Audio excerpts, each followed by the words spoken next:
فين؟ لا حي ولا ميت، اعمل لك ايه؟ هو انا هتلاقيهم فتشني فتش. ده منطق اللواءات، بيقول لك فتشني. هو احنا عملنا حاجه؟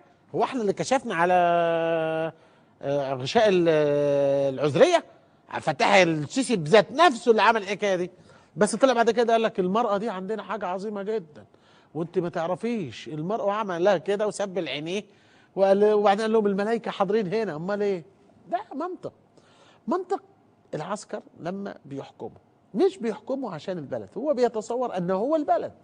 انا يا اخي بخدم البلد دي بقى 40 سنه، وانا قاعد في المعسكرات، وانا برضو خدمت كطبيب في العريش، وخدمت وده غيرك وغيرك والاف.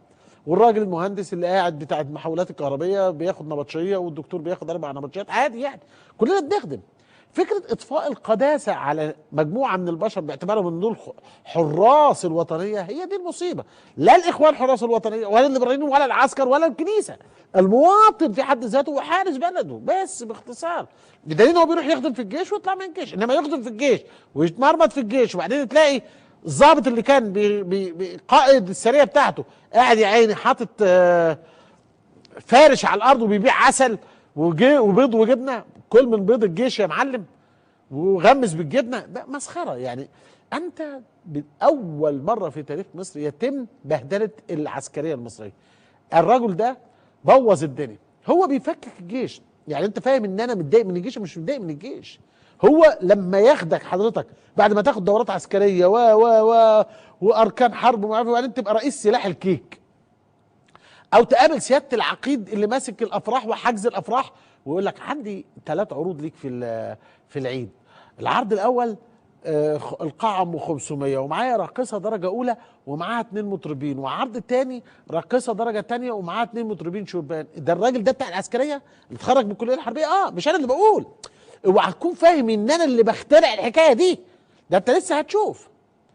فمنطق العسكرة ماشي، لكن قبل ما نروح واكمل منطق العسكرة لازم اعرج على خبر موضوع ان الشيشان اللي طبعا كان فيها صحوة اسلامية وتم تدميرها هو بمباركة بوتين. الشيشان استضافت مؤتمر لتحديد من هم اهل السنة والجماعة. وطبعا الشيء لزوم الشيء، اذا بتتكلم على بوتين او بتتكلم على ساركوزي او اولاند يبقى لازم يكون احمد الطيب موجود. لازم احمد الطيب ده موجود على الموائد كلها. احمد الطيب راح وخد معاه المفتي شوقي، وخد اظن مختار جمعه ولا ما خدوش، وخد علي جمعه، وخد الاخ اللي علي الجفري وحسون وبسون والكلام بتوع سوريا، وخدهم وراحوا هناك وقال لك انه اهل السنه والجماعه ما فيهمش الجماعه بتوع السعوديه ولا الجماعه لان دول ناس ارهابيين. الحقيقه طبعا ولا خد السلفيين، وبالتالي ضرب الكرسي في القلوب. طبعا حصل هياج في الصفوف اهل السنه والسلف والوهابيه وما الى ذلك، وبداوا يفكروا الله، هو السيسي بعت الرجاله بتوعه ليه؟ بيضرب فينا ليه؟ هو بوتين اللي احنا اشترينا منه سلاح لمصر او للسيسي بفلوسنا بيعمل كده ليه؟ هي ايه الحكايه؟ قال لك لا، انه هو بيضرب في السعوديه. الضرب في السعوديه من ناحيه اوباما في ضرب في السعوديه، ومن ناحيه بوتين في ضرب في السعوديه. وده اللي خلى الحقيقه قناة العالم مثلا الشيعية تقول لك والله بمباركة شيخ الأزهر أهل السنة والجماعة يتبرؤون من الوهابية. وكلمة الشيخ طبعا كانت معروفة وبيتكلم فيها في شيخ الأزهر. وبعدين ده برضو اللي خلى فيصل قاسم يقول عن مؤتمر الشيشان روسيا تتلاعب بالمسلمين لأهداف استعمارية مش جديدة، روسيا بتقتل فينا، ومع ذلك بيقول لك والله إنه دول بيتكلموا عن يعني إمام أهل السنة والجماعة الجديد إذا كان عبد الفتاح السيسي مجدد الدين ومنعش الملة ومغير البتاع، يبقى مولانا الإمام فلاديمير بوتين هو رئيس منتدى أهل السنة والجماعة. عشان كده محمد الشيخ أحد الكتاب السعوديين عمل تدوينة وبيقول فيها لا مؤاخذة كلام مهم لازم حضرتك تسمعه. بيقول ايه بقى الأستاذ؟ هتشوف التدوينة اللي شفتها على الشاشة. كنا مع السيسي من أجل إخراج مين؟ من أجل إخراج الإخوان والسلفيين المتأخرين أعداء لنا وله. أما وقد أدار لنا ظهر المجن في جروزني اللي هي عاصمة الشيشان وقابلنا بالنكران فليواجه مصيره منفردا. مشاركة شيخ الأزهر بمؤتمر جروزني اللي هو في الشيشان الذي أقصى المملكة من مسمى أهل السنة يحتم علينا تغيير تعاملنا مع مصر، فوطننا أهم ولتذهب مصر السيسي إلى الخراب.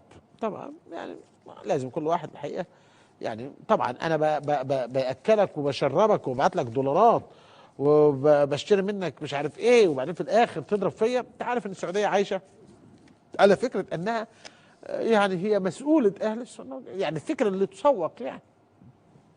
وال والمساله بتاعت الوهابيه دي ما هيش عيب ولا حرام. ده راجل كان الشيخ محمد بن عبد الوهاب عليه رحمه الله كان مجددا اسلاميا، وبالتالي السعوديين رايهم انه هو ده الذي الامام الذي يتبع، مش عيب ابدا. وبالعكس بيسمعوا برضه لابن تيميه وابن القيم على هذا النهج. لكن انا بوريك الكلام اللي السعوديين النهارده بيتكلموا فيه، وانا قلته من سنين، مش انا بس، كل اهل الثوره واهل اللي عندهم فكره عن طبيعه الجنرالات. انت متغاظ من الاخوان، طب اهو ضربك في الاسلام. قلت لك الكلام ده، قلت من اليوم الاولاني ان السيسي جاء ليهدم الدين والمله. فانت دلوقتي عاوز تقول له مصر تذهب الى الخراب؟ لا، انت اللي تذهب الخراب يا محمد للشيخ. انت والسيسي، خد السيسي معاك لانه انتوا اللي صنعتوه، انتم صدرتموه لنا. فلا مؤاخذه، اشربوه، البسوه، اعملوا اي حاجه، اعملوا له لجوء سياسي. انما مصر مش هتذهب للخراب يا محمد يا شيخ، مصر هتذهب الى الاعمار بعد ما تاخدوا بضاعتكم التي صدرتموها لنا، خدوها معاكم، انتفعوا بيه، ممكن ينفعكم في مشاريع قوميه كبيره جدا في السعوديه او في الامارات او في اي بلد. نرجع بقى لموضوعنا. الاشكاليه في مساله عسكره الحياه ليست بس في مجرد انه كل حاجه ليها علاقه بالمواطن الجيش بينط عليها. زمان يقول لك معسكرات الجيش، النهارده بقت اديني حته طب للمدنيين، مفيش. دي الاشكاليه. الاشكاليه الثانيه بقى انهم كدابين. يعني السيسي يقول لك ايه قبل ما يترشح؟ مش هيترشح ولا نية ولا نرجو ولا وبعدين يقول لك ايه؟ الجيش مش هيمسك مناصب قولا واحدا. فجأة زي ما وريتك امبارح الجيش ماسك كل حاجه يا معلم، واحنا انا مؤاخذه بقيه البني ادمين ما لهمش علاقه بحد. يعني الجيش هو اللي ماسك، واللي بيمسكوا مما يسمى بالمدنيين هم بارا ميليتري، يعني قوة موازية للجيش. هتلاقي واحد طمعان ان عنده شركة مع لواء واللواء بيطمعه والى اخره، يعني ماهوش مدني بالمعنى الحرفي للمدني. خليني افكرك بالسيسي عشان ما ترجعش تقول يا حمزة يا زوبع ما طول عمر الجيش موجود. الناس الراجل ده لما جه يترشح لرئاسة الدم قال كلام مهم عاوزك تسمعه. مش كلهم كده، مش كلهم جيش. لا يعني الكوتا مش هتزيد. اصل البعض بيقول لك انه وظائف الدوله في نسبه للعسكريين، هكذا اعتدنا في السنوات السابقه. صحيح. يزعم البعض ان النسبه هتزيد مع مجيء المشير. لا قولا واحدا لا. طب والست بقى مش كلهم كده، مش كلهم جيش. لا يعني الكوتا مش هتزيد. اصل البعض بيقول لك انه وظائف الدوله في نسبه للعسكريين، هكذا اعتدنا في السنوات السابقه. صحيح. يزعم البعض ان النسبه هتزيد مع مجيء المشير. لا قولا واحدا لا. طب والست الحمد لله قال لك لا قولا واحدا. زادت ولا ما زادتش؟ هو طلع لك اللوحات بسرعه بتاعت امبارح واللوحات بتاعت النهارده، يقول لك لا هي زادت ولا ما زادتش؟ زادت يا معلم. كل حاجه ليها نسبه الجيش فيها، من 60% محافظين 60%، وزراء 60%. ادي الراجل ده. ايوه دول مثلا وزاره الاسكان كانوا قلنا 27 جنرال اللي هم اكتر من كده حقيقه. الراجل اللي هو عمر الشواتفي ده اظن بقى محافظ يا جماعه، صح ولا انا غلطان؟ بقى محافظ. ادي اللواءات، ارجع بقى ماشيين كده عشان ايوه. ادي جنرالات محافظه الايه؟ ادي جنرالات محافظه الايه؟ القاهره. زادت ولا ما زادتش؟ كل لواءات الاربع احياء في القاهره 16 لواء وعميد واحد في رئاسه 17 حي، يعني واحد بس تلاقيه مدني وتلاقي ابوه ظابط اللي بعده. ادي اسكندريه 11 يتولى جنرالات 7، يعني حوالي 60 70%، صح ولا لا؟ اكتر من 70%. بعدين العسكر في البرلمان 15%، اكتر من الاخوان لما كانوا جايين باصوات الناس. والله دي حاجه ما بلاش. اللي بعده بعد اذن حضرتك النقل قلنا 44 جنرال فاهم وزاره النقل. اللي بعد منه لو سمحت الرياضه الجنرال فلان والجنرال فلان والجنرال فلان. معلقين هتلاقي، كتاب هتلاقي ابراهيم حجازي بتاع الرياضه عسكري وبيتكلم في السياسه وبيتكلم مش عارف في ايه، وادي رؤساء اتحاد كره قدم، واللي هو اللي واخد ابنه في الاولمبياد، واللي هو اللي واخد بنته. غير في ايه تاني؟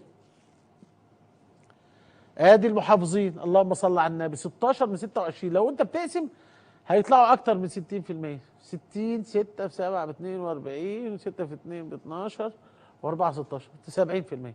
68%. بعد منها لو سمحت ده بقى على كلام مين؟ السيسي. تعالى بقى خش في الجديد يا معلم، اللهم صل على النبي. اما الشباب عاملين شويه شغل حلوين عنب يعني. بترجع بقى تقول لي يا حمزه زوبع انت مالك ومال الجيش؟ جيش ايه يا معلم؟ ده عنده 24 دار مناسبات و11 نادي رياضي واجتماعي و18 قريه سياحيه و29 فندق سياحي.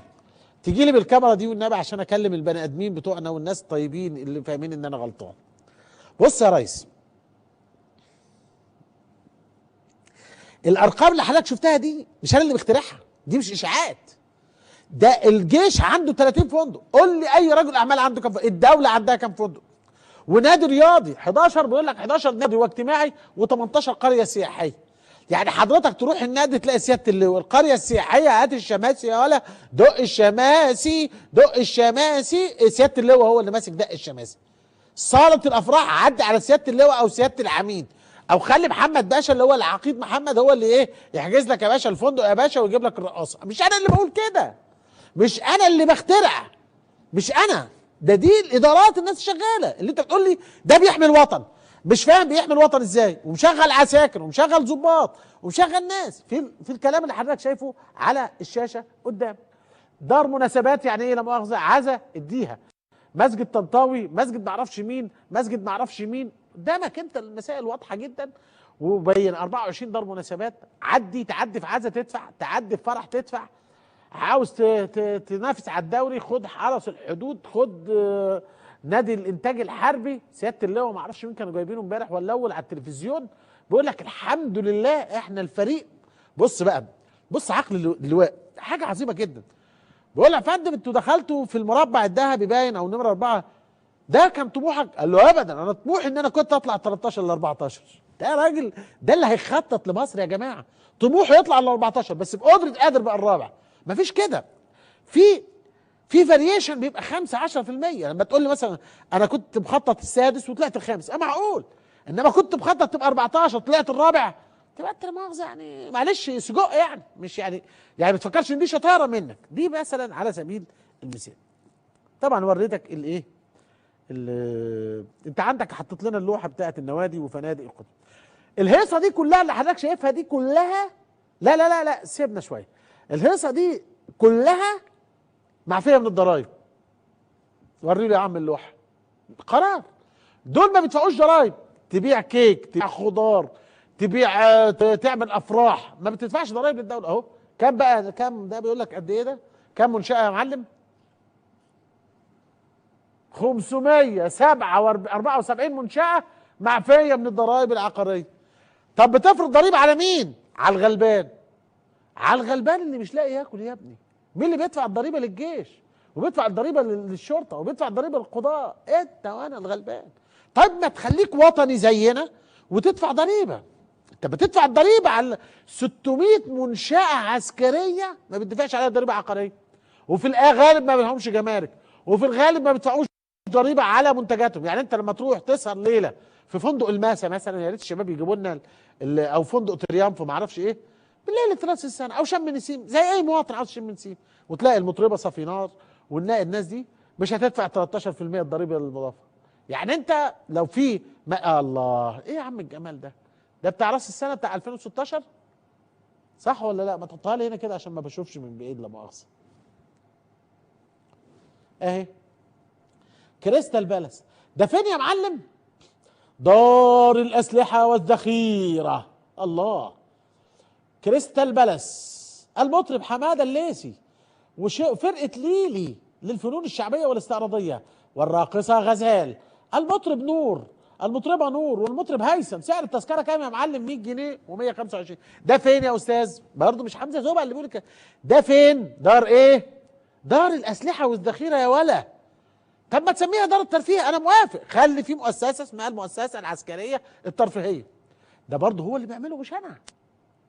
الليله دي كلها وانت بتشوفها كده، يجيب لواء يحطه عند متر او الانفاق، ولواء يحطه على اداره والهيئه العامه للانفاق، والهيئه العامه لصيانه، والهيئه العامه لصيانه مترو الانفاق، والهيئه العامه صيانه مترو الانفاق. حط يا عم اللواء، سياده اللواء جنب سياده اللواء. تقول لي وانت زعلان ليه؟ زعلان ايه؟ ده انت عاملها سبوبه. والطرق يقوم ياخد الطريق الدائري وتدفع له الكارته. طب هو مش فيه، طب الكارته دي بتروح فين؟ بتروح عند الجيش. طب ما تروحش ليه للدوله؟ تعظم موارد الدوله. يقول لك اصل الجيش هو اللي مرمم الطريق وهو اللي عامل له صيانه. طب وانا مالي؟ وانا جايب الجيش عشان يرمم طرق؟ انا جايبه يحميني في مهمه اسمها الارهاب او الحفاظ على الحدود. اسرائيل عدو وداخله ليل نهار بالطيارات بتاعتها في سينا، وبتعمل استطلاعات راي في سينا. والله، وبتنزل للناس تقول لهم رايكم ايه وبتعملوا ايه وبتسووا عادي، وداخله خارجه كده عادي، زي ما كانت امريكا داخله خارجه في العراق. نفس الكلام، مفيش اي حاجه بتتعمل. اللواءات اللي ماسكين مترو الانفاق مثلا يقول لك ايه؟ يقول لك يا اخي والله احنا بنخسر، المترو بيخسر. بيخسر ازاي يا عم؟ يقول لك بيخسر يا اخي. طب بالمنطق، الشباب بقى على الفيسبوك والناس اللي بتفهم جمعوا معلومات. هوريك الكلام دلوقتي واعرضه لك واشوف هو مترو الانفاق بيخسر ولا السيسي هو اللي عاوز بعقل البياده انه يطحنك وياخد منك الفلوس ويقول لك هتصرفها على مشروعات. طب ما انا جربتك في المشروعات قبل كده وفشلت. لا، ده هو واخدها عشان يسد عجز الموازنه. فهو بيدفعك ثمن اخطائه السياسيه، ثمن فشله في الاداره انت اللي بتدفعه. طب انا جايبك يا عبد المعين تقين ولا تنيل على عينك تتعان ولا تتشال؟ خلينا اديك نموذج للكذب العسكري في مساله مترو الانفاق، على اعتبار ان مترو الانفاق بكل العصابه بتاعته لواءات وعمداء وغيره. خلينا نشوف.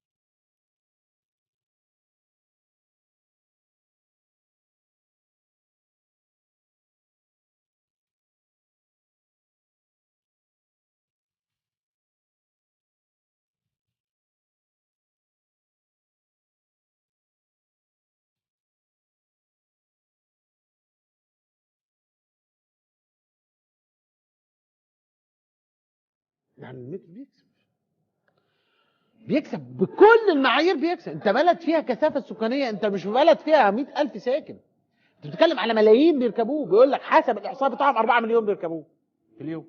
طيب التذكره الحاليه بتوفر للبلد 20 مليون، لكن هو عاوز يركعك وايوه وياخد منك علشان سد عجز الميزانيه اللي هو خدها وحطها فين؟ في قناه السويس. هو عمل مغامره كبيره ضيعت علينا 100 مليار فبياخدهم من جيبك باختصار. يعني في سفه اكتر من كده؟ مش هيعمل مشاريع، مش هيعمل. السيسي مش بتاع مشاريع، السيسي بتاع مشاكل. ميدو، انت عارف ميدو مشاكل؟ هو نفس الكلام. هنعمل مشروع كبير وضخم وهنعمل مزرعه سمكيه، ده مشروع قومي للاسماك. في كلام كده؟ هم العسكر ليه ما عملوش من زمان؟ ويقول لك ايه؟ الهيئه العامه للملاحه، الهيئه البحريه، مش عارف ايه. طب بتعمل ايه الهيئات دي؟ كل واحد لواء سابق واخد عامل له شركه مع الجيش وبيأجر ارصفه شحن وتفريغ، شحن وتفريغ يا معلم. يقدر واحد يخش؟ انا بقول لك كلام حقيقي ملوش علاقه بالسياسه، له علاقه ببلد مستواها بيضيع. بقول لك كلام حقيقي. لكن الشيء لزوم الشيء، لزوم العسكره لازم يطلع كام عيل فاسل كده يسوق للعسكره. محتاجين دكر، فاكرين انتوا عرضت لكم دكر دكر دكر دكر دكر دكر. وبعدين محتاجين واحد بخلفيه عسكريه ومحتاجين واحد حط كفنه على ايده ومشي وهو عارف ان الاخوان هيقتلوه. ليه يقتلوه؟ ليه؟ ما كان ممكن الرئيس يشيله، الله يسامحه. ده عادي ان انت تشيل وزير، انما مش العادي ان الوزير ينقلب على الرئيس. يعني سلطه الرئيس العليا ان هو يشيل وزير ويغير وزاره. كان هيشيله. طب ما يشيل اللي خلفوه، ايه المشكله يعني؟ الرئيس بيعمل كده، الرئيس يشكل حكومه ويعين وزراء براحته. انما ايه يعني السيسي عمل ايه؟ ايه بقى المجال العظيم اللي عمله لنا السيسي غير انه عمل كشف العذريه ووقف في ميدان التحرير يوم قبل موقعة الجمل؟ ما عملش حاجه. السيسي موظف مخابرات تم التقاطه من قبل الموساد والسي اي اي وتم تمويله من السعوديه والامارات وخلصت الحدوته، يعني مش قصه كبيره يعني. طيب عشان كده بقول لك الشيء لزوم الشيء. السيسي نفسه قال لك ما فيش مناصب، انا عرضت لك المناصب. لازم يطلع 2 3 يتكلموا في الحكايه. انا قلت لك قبل كده مصطفى بكر يقول لك عاوزين وزير تموين بخلفيه عسكريه، عاوزين وزير لشؤون المراه بخلفيه عسكريه، كله بخلفيه عسكريه. يطلع مثلا عازم مجاهد مع حد يقول لك والله احنا عاوزين احسن ناس بصراحه هم المحافظين بتوع الجيش. ازاي يعني احسن ناس؟ ازاي؟ يعني قول لي مثلا محافظ اسكندريه عمل ايه في اسكندريه؟ ولا حاجه. محافظ مش عارف الفيوم عمل ايه. طب الصعيد، انا هديك مثال مثلا. الصعيد يا ترى اتطور الصعيد من 3 سنين لحد النهارده؟ طيب سينا اللي هي بقى محطوط لها عسكري اسمه اسامه عسكر واخد 10 مليار متعكم 10 مليار، اتحسنت؟ بنينا كم مدينه في سينا؟ ده احنا هدينا المدن على الراس اللي فيها. خليني اوريك نموذج للطبل البلدي اللي مصاحب للفرقه الموسيقيه العسكريه في احتلال الحياه المدنيه. يجي محافظين لواءات شرطه وجيش، هل دي مكافاه؟ وبعدين البرامج اللي بتتريق والبرامج اللي بدات تتريق على البرلمان قبل ما يبدا ان حركه المحافظين دي فيها مجاملات لضباط شرطه والجيش، هل ده يعقل؟ اولا ان يجي محافظ ضابط لواء كان او عميد او عقيد او ايا كانت رتبته، ده شرف للمحافظه اللي هو راحها. لان النهارده مين ضابط الجيش ومين ضابط الشرطه؟ ضابط الجيش زي ما انت كنت بتقول في حلقاتك فرز اول، طبعا. ضابط الشرطه فرز اول. بقول لك شرف للمحافظه يا بني ادم، شرف ليك ان يحكمك عسكري. في دونيه اكتر من كده؟ لان ده بيشتغل في الممنوعات ونصاب وعليه قضايا، بس لازم يحتمي بالبياده، لازم يحط راس اللي خلفوه في عنق البياده. البياده ليها كده ايه، ليها رقبه كده، لازم يحط فيها. ليه؟ لانه ملطوط ما يقدرش يتكلم كده. طب المحافظ ده لما يجيش بطريقه ديمقراطيه ما يعرفش الديمقراطيه. وبعدين ده شرف ليك، مش ان هو صالح ولا غير صالح، جاي بطريقه شرف ليك يا مواطن. زي ما الراجل اللي جنبه اللي كان على اليمين ده كان بيقول لك خلي بالك ان انت كنت بتبوس رجل السيسي عشان يترشح. لا، ما حدش بس رجله، انت اللي اوهمت الناس كده، وبالتالي انت ما تعرفش يعني ايه السيسي. ليه؟ لان هو دينا ده الشيء لزوم الشيء. الزفه الاعلاميه، الطبل خانه اللي اتكلموا عليها المؤرخين زمان، انه كان كل قائد جديد بيجي لازم يسبقه طبل خانه، مجموعه طبالين وسع يا ولا، او اللي انت الهتيفه، او اللي بيسموهم في الخليج او الشوام حتى كانوا بيسموهم اسم كده، ان دول الفدويه، ان دول اللي بيدافعوا عنك في غيابك. تبقى قاعد في قاعده كده وفي 2 3 مزروعين في القعده، اول ما تقول اللواءات يقول لك مالهم اللواءات يا باشا؟ ايه انت تقدر تنام من غير اللواءات؟ انت حضرتك هتبعت امك تقف على الحدود؟ يقول لك كده بمنتهى الوقاحه. نفس الشيء في واحد تاني طلع قال لك انه ذوي الخلفيه العسكريه هم الافضل. ازاي؟ ما اعرفش، بس هل دي دراسه علميه، دراسه اجتماعيه؟ لكن هو المهم انك تبقى في دماغك كده ان ذوي العسكريه هم ذوي الخلفيه العسكريه تحديدا. قال كده كمال ريان. اتفضل. لتثبيت نفوذ القوات المسلحه ولا للكفاءه؟ لا، انا اميل فعلا، وهو مش تثبيت نفوذ قوات مسلحه. لا اعتقد ان ده موجود خالص او هدف، وقد يكون رؤية في هذه الفتره ان العسكريين او ذوي الخلفيه العسكريه سواء كانوا ينتمون للجيش او للشرطه هم الاقدر على تحقيق هذا الهدف. ده مين؟ ده الراجل ده بيتكلم من 3 سنين. هذه الفتره الانتقاليه قد ايه؟ الحكم العسكري فترته الانتقاليه 30 سنه، ياخد 10 سنين يتمطع تحيا مصر مش عارف ايه والمؤامره وامريكا ضدنا وبعون الله سنتحد وهنربط الحزمه، وتيجي تدور على الحزمه تلاقي انه ما فيش حد رابطهم عندهم الحزمه مش مربوطه، مفكوكه.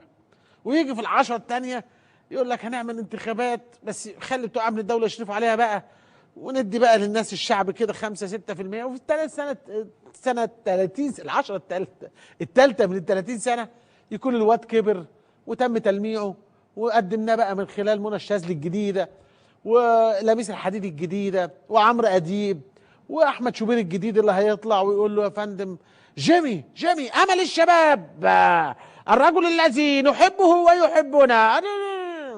لازم هي دي الطبخه، ده الطبل خانه بالظبط. انت عاوز دوله كده؟ انا مش عاوزها كده.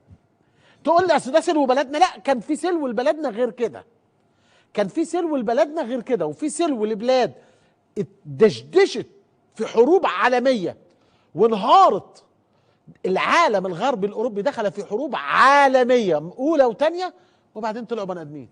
مش بالضروره يعني ان يتم الاصلاح في بالعكس، ما يقول لك الدنيا لا، مش بالضروره، لان العسكري اللي جاي يقعد وجاي نوع على بياته يعني، فهو الان بيعمل اللي انت بتشوفه وبتسمع عنه ده، معرض الكيك، كام دار، انت طلع لي اللوحه تانية، كام دار، الاسلحه والذخيره تعمل، صافي نار تعمل، لدرجه هو يعمل لك البيف باف بتاع اللي اسمه ايه، اللي هو بتاع الصراصير بينتجوا الجيش. والله طب ايش، اي واحد ينتجه.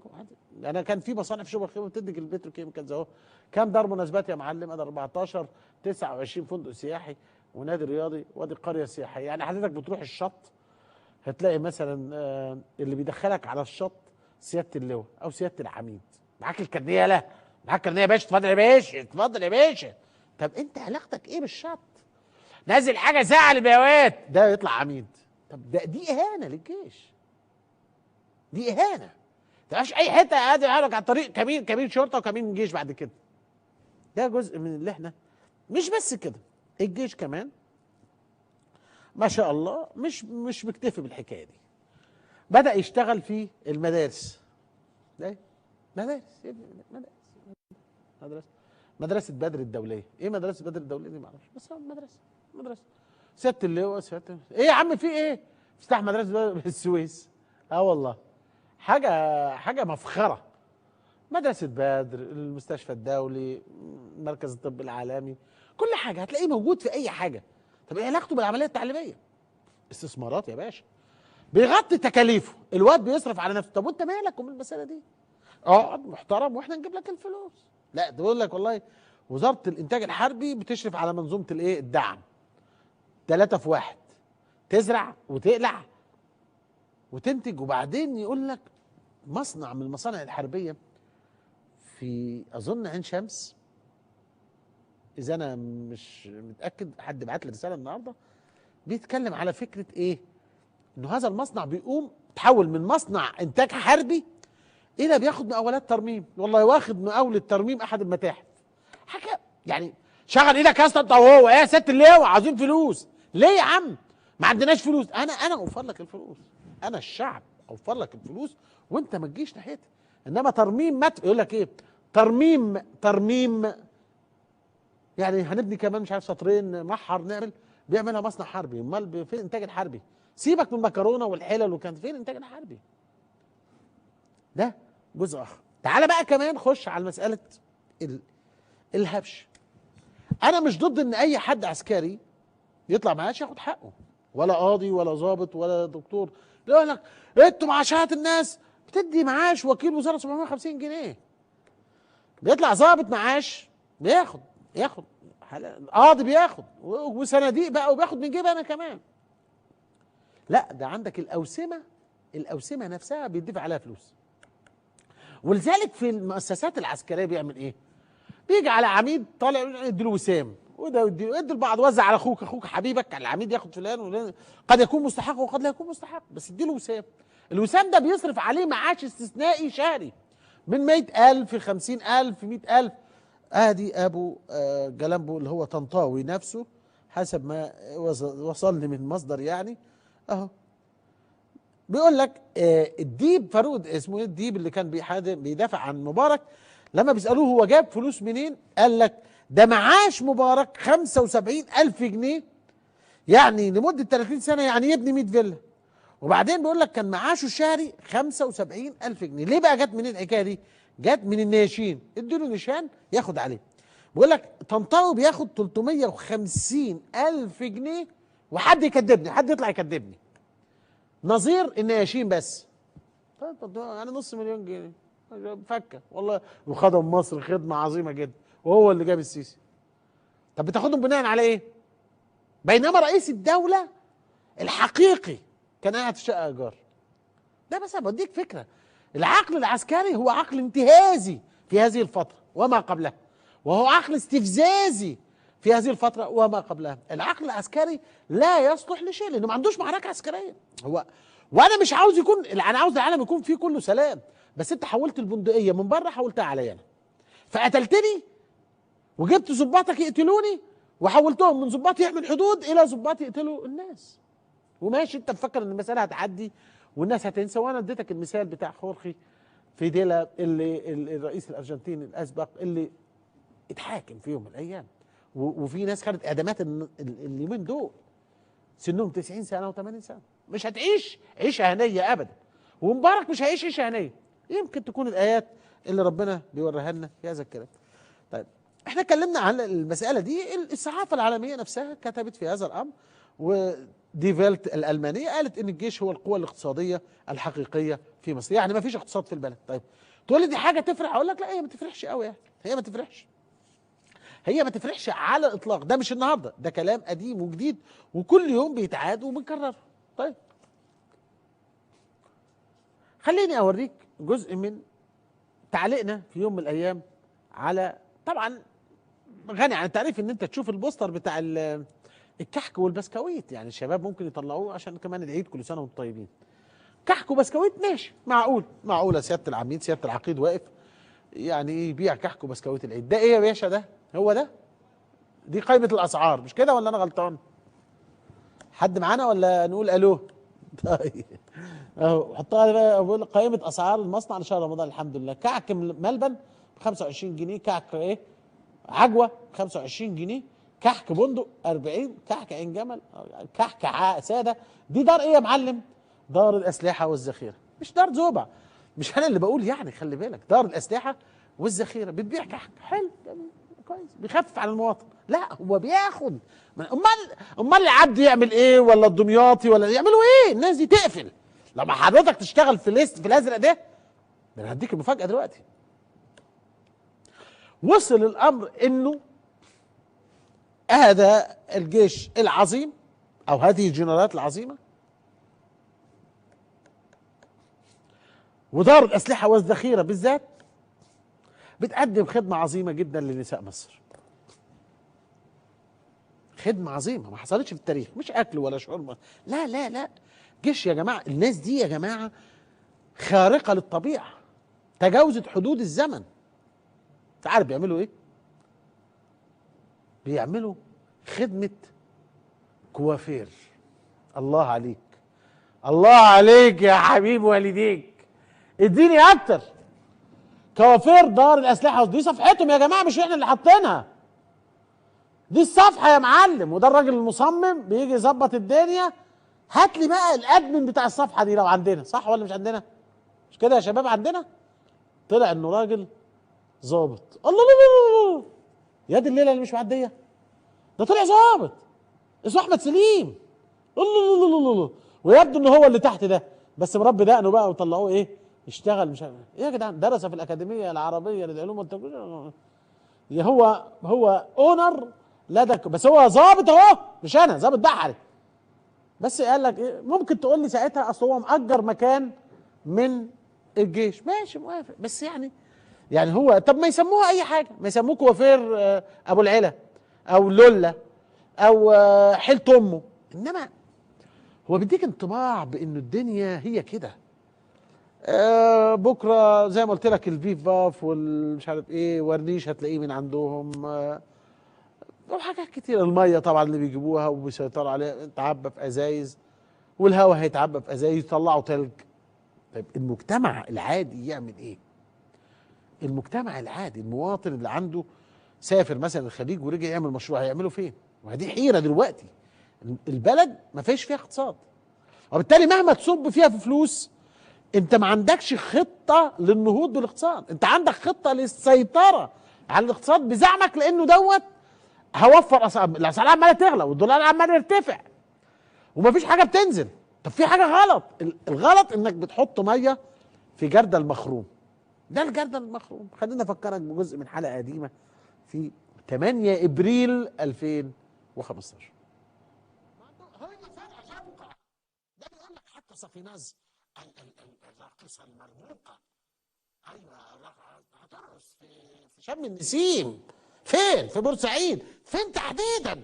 في القاعه بتاعت القوات المسلحه يا ولا. يعني القوات المسلحه مش بتقدم عيش وخبز بس يا ولا، انت بتقدم لك عيش وخبز ودانس.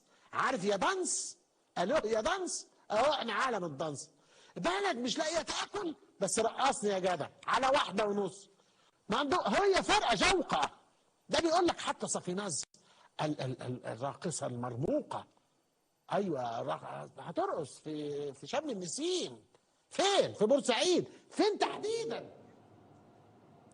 انت بتتكلم عن ايه؟ بتتكلم على ناس جم في يوم من الايام قالوا احنا بنحمي الشعب وبنحمي الوطن، قلنا لهم خدوا الارض دي عشان تعملوا على معسكر. فجاه عملوا معسكر، وبعدين قال لك مصنع شويه بطاطس وجبنه عشان ناكل الناس، ماشي. وبعدين قال لك هنعمل الخبز عشان، وبعدين شويه قال لك هنعالج الناس، ماشي. شويه قال لك هنعمل ورنيش عشان نلمع جزم، ماشي. وبعدين شويه قال لك الناس عاوزه تفرح فتعملها. فشويه شويه شويه شويه ما بقاش حاجه من مصر، ما بقاش حاجه. انا ما بفتريش عليك، انا بوريك اللي هم بيعملوه. ما الذي تبقى من مصر النهارده؟ عاوز تقول لي خضار؟ عاوز تقول لي شيء؟ ما فيش. الصور اللي هوريها لك دلوقتي ولا العمل اللي هتشوفه بعد شويه هو دي مصر. في حال وجود العسكر هم دول مصر. مصر غلبان. حداد المسلح، نجار المسلح، اللي هيروح فين يا عيني؟ يقول لك روح اشتغل في مشروع القناه وهتكسب وهتاخد 1500 جنيه فين؟ في الشهر، وهيديك سجاده. يا عم ايه بالسجاده يا عم؟ انا ممكن اصلي على الارض عادي. بس يقول لك لا وهتاخد سجاده. روح اشتغل مش عارف في ايه عند الجيش وهتشتغل 18 ساعه، مش عاجبك؟ روح اتدرب يا خريج هندسه وزراعه وطب عشان تسوق لودر عند السيسي. ليه؟ لان هو لا يراك الا كما يرى الهاموش كده. انت حاجه كائن ميكروسكوبي لا ترى بالعين المجرده. انا الدوله، وده اللي مش دي الاشكاليه الحقيقيه، وليست اشكاليه انه الرئيس مرسي ولا الاخوان ولا الثوره. الاشكاليه الحقيقيه انه الانقلاب على الرئيس مرسي هو جزء من الانقلاب على مفهوم الدوله. انت عاوز دوله، والله العظيم هيديك دوله، هيسيطر على كل شيء. هتلاقي بكره كشاف الكهرباء ظابط، لما الناس تبدا تسخن مع حمله مقاطعه دفع الفواتير هتلاقيه ظابط. ايوه محمد ابراهيم حسن، تفتح الباب هتلاقي ظابط بدبورتين، انا الملازم اول محمد ابراهيم، ادفع الفاتوره يالا. مش هدفع يا فندم. هيطخك عادي يعني، هيعمل فيك ايه يعني؟ هاخدك في كلبشون، اي حاجه، ضبطيه قضائيه، ايه يعني؟ حياه هي متسيستمه كده. يفشل ياخد من جيبك، مش يفشل يمشي، لا يفشل هفشل تاني البعرسيس. انت شاطر، برافو عليك. البعرسيس فاشل بس نزغرط له، فاشل بس نزيط له. ليه؟ مش احسن ما كنا نبقى زي سوريا والعراق؟ سوريا ايه والعراق ايه يا استاذ انت؟ خليني اوريك المواطنين البسطاء اللي انا منهم وانتمي اليهم، واللي انا لما بتكلم دفاعا عنهم، لان دول اهلنا. دي الناس اللي تعبت واشتغلت 18 20 ساعه، لا كان فيه لا قوات مسلحه ولا حد بيدي دعم ولا بتاع، كانت بتشتغل بايديها بعرق جبينها عشان تعلمنا. الناس دي النهارده السيسي بيبيعها شافعي ومالكي وابو حنيفه، مفيش كلام. باع المواطنين، ودول مش قليلين. دول لو انتفضوا وسينتفضوا، دول عندهم غضب كامل، وجاي البركان. وساعتها والله ما هتلاقي تعرف ساعتها هتنادي ايه؟ تقول هاتوا لنا الثوار بتوع يناير، هاتوا لنا الاخوان، دول ناس عاقلين. صدقني خد مني انت، المر اللي جاي ما فيهوش بقى ايه الشرطه والكلام ده، اللي جاي تقيل وتقيل قوي. خليني اوريك، احزنك افرحك ما اعرفش، بس خلينا نشوف المواطنين اللي احنا بنحبهم وهم بيحبونا عاملين ازاي في البلد دي. على وكيل نيابه ده ايه يا عم؟ في ايه؟ منطق العصابه اللي هو سمن في الناس دي، نزلها خلاص. كنا من الاول بنقابل الامن في الشوارع، دلوقتي بنقابل الجيش. كل ما يقول لك انا اللي هو فلان عميد فلان رئيس سلاح الكيك وسلاح المخدات ايه يا عم؟ في ايه؟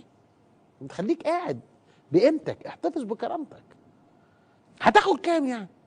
بس هتبقى مهان وهتتجاب، لانه في زملاء ليك بيدلوا بشهادتهم، زي ما حصل مع الارجنتين. مش انا اللي بقول، في الارجنتين راحوا ناس قدلوا. هم الناس عرفوا منين؟ في واحد صحي ضميره راح للكنيسه قال له يا ابونا انا عاوز اعترف، خلاص مش قادر. في ناس هتطلع تقول، وناس بتعمل كده، وهيجي الوقت وتكتب الشهادات دي.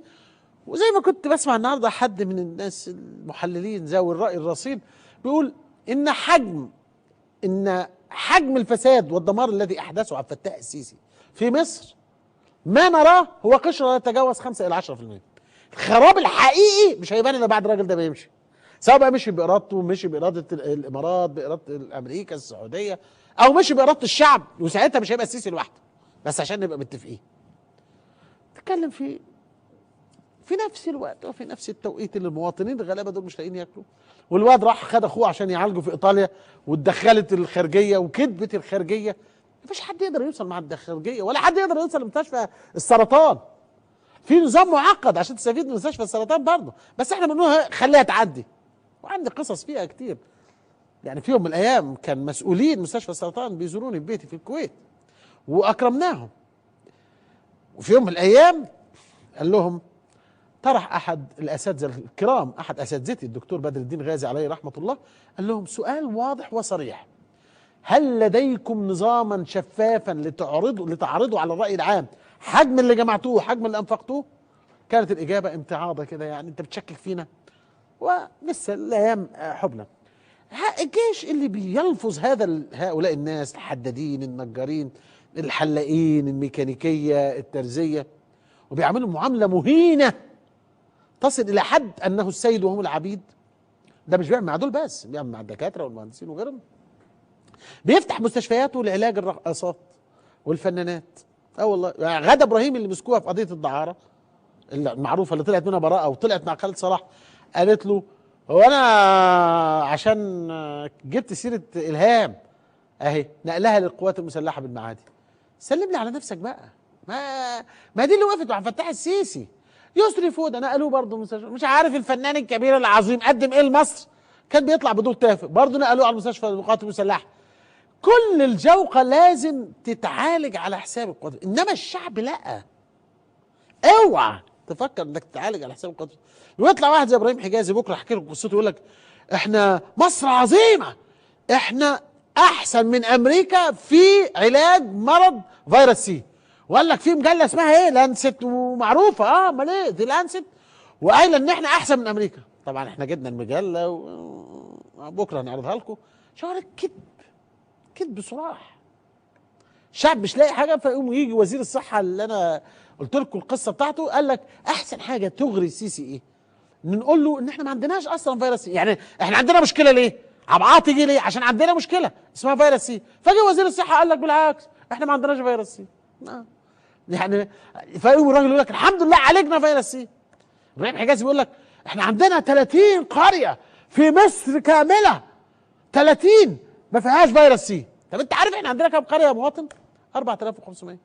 يعني ده مش انجاز. يعني حتى لما حب يستخدم لغه الارقام ما عرفش لانه معلش بسيط. ويقول لك الاخوان هم اللي بيهاجموا. يعني احنا اللي عملنا فيروس سي؟